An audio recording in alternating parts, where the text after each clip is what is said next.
Good morning dear students. बेटा आज की क्लास में हम अपना first chapter Monday morning blues का जो रिमेनिंग पार्ट है उसे रीड करेंगे। फर्स्ट पार्ट आई थिंक आप सब ने वीडियो देखी होगी और लेसन को बड़े ध्यान से सुना भी होगा। तो इसके बारे में सेकंड जो अपना रिमेनिंग पार्ट है उसे शुरू करने से पहले बेटा मैं थोड़ा सा पीछे वाला डिस्कस करना चाहती हूँ इस लेसन का पार्ट। इसमें क्या था कि टॉम सावियर नाम का एक बच्चा होता है जो हर सुबह मंडे की हर मॉर्निंग को बड़ा ही अनहैप्पी फील करता है। क्यों फील करता है? क्योंकि उससे लगता है कि आज से फिर हर रोज़ स्कूल जाने वाली जो स्लो सफरिंग है वो शुरू हो गई है। उसे जल्दी उठना पड़ेगा, डांट खानी पड़ेगी तैयार होने के लिए, स्कूल में जाने के लिए। तो इस तरह वो फील करता है कि बहुत अनहैप्पी महसूस करता है मंडे मॉर्निंग को। और इस तरह से जब वो बेड पे लेटा होता है तो वो डिफरेंट उसके मन में विचार आते हैं, थॉट्स आती हैं कि वो क्या बहाना बनाए स्कूल जाने का, ना जाने का। तो फर्स्टली वो क्या सोचता है कि उसका जो अपर फ्रंट टूथ है वो लूज़ है, वो इसका बहाना बनाएगा। लेकिन जो फिर वो सोचता है कि आंट पोली जो है उसके दांत को खींचकर निकाल देगी, इसलिए वो सोचता है कि ये बहाना मैं किसी और दिन लगाऊंगा। उसके बाद क्या होता है, फिर उसे एक और बीमारी के बारे में डॉक्टर ने डिस्क्राइब किया था उसके सामने कि ऐसी बीमारी है जैसे ऊपर से देखने में कोई प्रॉब्लम नहीं होती और फिर अंदर हमारे बॉडी का कोई भी पार्ट जो है हाथ लगाने से भी दर्द होता है। तो वो सोचता है कि ये बहाना लगाता हूँ और वो अपने टो को, पैर के अंगूठे को पकड़कर बैठ जाता है और रोने चिल्लाने लगता है। फिर सिड जो है उसके साथ बेड पे, जो दूसरे बेड पे लेटा होता है, सो रहा होता है, वो उसे उठाता है। पहले तो जो सिड है बिल्कुल ध्यान नहीं देता उसकी तरफ, आराम से सो रहा होता है। लेकिन जो टॉम है सिड को झटके देकर उठाता है और फिर अपने बेड पर लेट जाता है। और इस तरह से उन दोनों में कन्वर्सेशन होती है कि क्या बात है। और टॉम फिर कहता है कि मैं मर रहा हूँ दर्द के मारे। और इस तरह से वो आंट पोली को बुलाकर ले आता है। तो इससे अगले पार्ट में पेज नंबर 3 और 4 हम कर चुके थे यहाँ तक। Now you stop this nonsense and get out of your bed. और तो जब आंट पोली देखती है कि इससे तो कुछ नहीं हुआ, इसको तो सिर्फ टो में पेन है, तो वो कहती है कि अब ये नॉनसेंस बकवास भरी बातें अपनी बंद करो और अपने बेड पर से उठ जाओ स्कूल जाने के लिए। तो अगले पार्ट में देखते हैं हम क्या है। Tom felt foolish at his act now that he was caught. अब टॉम जो है फेल्ट फुलिश, मूर्ख महसूस करता है अपने काम पर। क्यों? क्योंकि वो पकड़ा जाता है कि वो झूठ बोल रहा है, एक्सक्यूज़ बना रहा है स्कूल न जाने का। He said, auntie my toe hurt so much that I wasn't worried about my tooth at all. अब देखो इस लाइन को ध्यान से। अब वो पता है क्या कहता है आंटी को कि आंटी मेरा टो इतना ज़्यादा पेन कर रहा था कि मुझे अपने दांत के दर्द की तो चिंता ही नहीं रही। एकदम से वो अपनी बात को पलट लेता है जब उसे पता चलता है कि उसका ये बहाना तो पकड़ा गया, आंटी ने पकड़ लिया कि ये पता है उसे झूठ बोल रहा है। अब वो कहता है कि मेरे टो में इतना दर्द था ना कि मुझे अपने दांत का दर्द तो बिल्कुल याद ही नहीं रहा, चिंता ही नहीं हुई। What's the matter with your tooth? क्या हुआ तुम्हारे टूथ को? आंटी बोलती हैं। Well one of them's loose and it aches awfully. और ये टॉम कह रहा है कि उनमें से एक, वन ऑफ देम्स, कि जो मेरे टीथ हैं उनमें से एक लूज है, अनफिट है, हिल रहा है। And it aches awfully, aches pain करना, आवफुली बड़े भयानक रूप से, बहुत ज़्यादा पेन कर रहा है, terribly.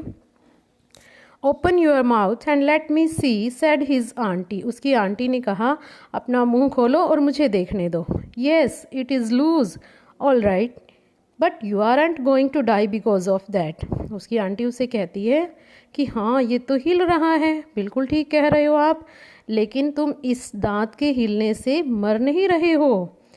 Mary get me a silk thread and a chunk of fire out of the kitchen.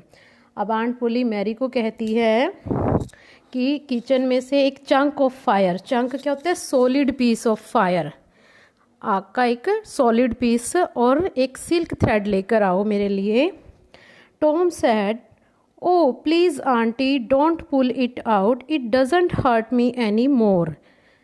Please don't aunty, Tom ने कहा आंटी को कि आंटी प्लीज़ इसे खींचकर मत निकालो। पुल इट आउट मीन्स खींचकर बाहर निकालना, to pull by force. It doesn't hurt me any more, और ये मुझे और ज़्यादा बहुत ज़्यादा पेन नहीं कर रहा है अब। प्लीज़ डोंट आंटी, कि प्लीज़ आंटी ऐसा मत करो। I don't want to stay home from school, कि मैं स्कूल से घर नहीं रहना चाहता हूँ। आगे, ओ यू डू डोंट यू, अच्छा तो ये बात है कि आप स्कूल नहीं जाना चाहते, है ना। So all this drama was because you thought you would get to stay home from school and go fishing. अच्छा तो ये सारा ड्रामा जो नाटक है टो में पेन का, टूथ में पेन का, ये सारा स्कूल न जाने की वजह से है कि आप स्कूल से घर रह जाओगे और फिशिंग करने चले जाओगे। Tom Tom I love you so much but I am very unhappy with you, कि टॉम टॉम मैं तुम्हें बहुत प्यार करती हूँ लेकिन I am very unhappy with you, मैं तुमसे ना खुश भी रहती हूँ। मतलब हैप्पी खुश, ना अनहैप्पी ना खुश भी रहती हूँ, मतलब मैं तुमसे खुश नहीं होती हूँ।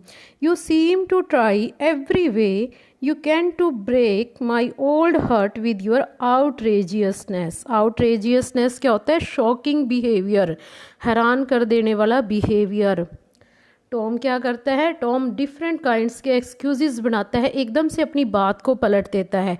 और आंटी उसे कह रही है कि तुम्हारा जो ये हैरान कर देने वाला बिहेवियर है तो ये हमेशा मेरा दिल तोड़ता है। ब्रेक माई ओल्ड हर्ट, बूढ़ा दिल। बूढ़ा दिल क्यों कह रही है? क्योंकि वो खुद बूढ़ी हो गई है। अब टॉम को उसकी केयर करनी चाहिए कि उसकी आंट पोली जो है थोड़ी एज्ड है, लेकिन वो क्या करता है? वो उसे और परेशान करता है अपने शॉकिंग बिहेवियर से, एक्सक्यूजेस बना बना कर। और आंटी उसे कह रही है कि तुम हमेशा मेरा दिल तोड़ते हो अपने शॉकिंग बिहेवियर से।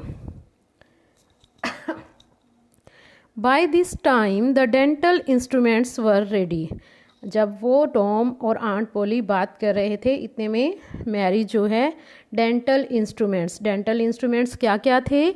Silk thread and a chunk of fire. Silk का थ्रेड, धागा, और chunk of fire. Dental instruments औजार जिसे हम कहते हैं, कोई काम करने के लिए हम यूज़ करते हैं जिसे।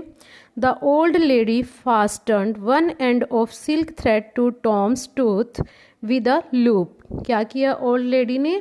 फास्टन्स, बांधना, one end of silk thread का एक सिरा, दो सिरे होते हैं थ्रेड के, तो एक सिरे को लूप बनाकर जैसे किसी चीज़ को जिससे उसमें फंसाया जा सके, तो इस तरह से एक वो लूप बनाकर टॉम के टूथ में बांध देती है सिल्क के थ्रेड का एक सिरा। And tied the other to the bed post, और दूसरे सिरे को उसी सिल्क थ्रेड के बेड पोस्ट से बांध देती है। बेड पोस्ट क्या होता है? जो फोर्स सपोर्ट देने के लिए चारपाई, बेड होता है चारपाई, और या बेड लगा लो, या जो चारपाई आपकी गांव में देखने को मिलती हैं, तो उसका सपोर्ट देने के लिए जो नीचे चार पाए बोलते हैं जिन्हें उसे हम बेड पोस्ट कहते हैं इंग्लिश में। तो वो दूसरा सिरा उस सिल्क थ्रेड का बेड पोस्ट के साथ बांध देती है। Then she seized the chunk of fire, और तब वो क्या करती है? वो जो chunk of fire Mary kitchen में से लेकर आती है, फायर का सॉलिड पीस रखकर किसी यूटेंसिल में, बर्तन में, उसे पकड़ती है। And suddenly thrust it almost into boys face, और अचानक से, थ्रस्ट क्या होता है? फेंकने की तरह, एक तरह से एकदम धक्का सा देके फेंकना।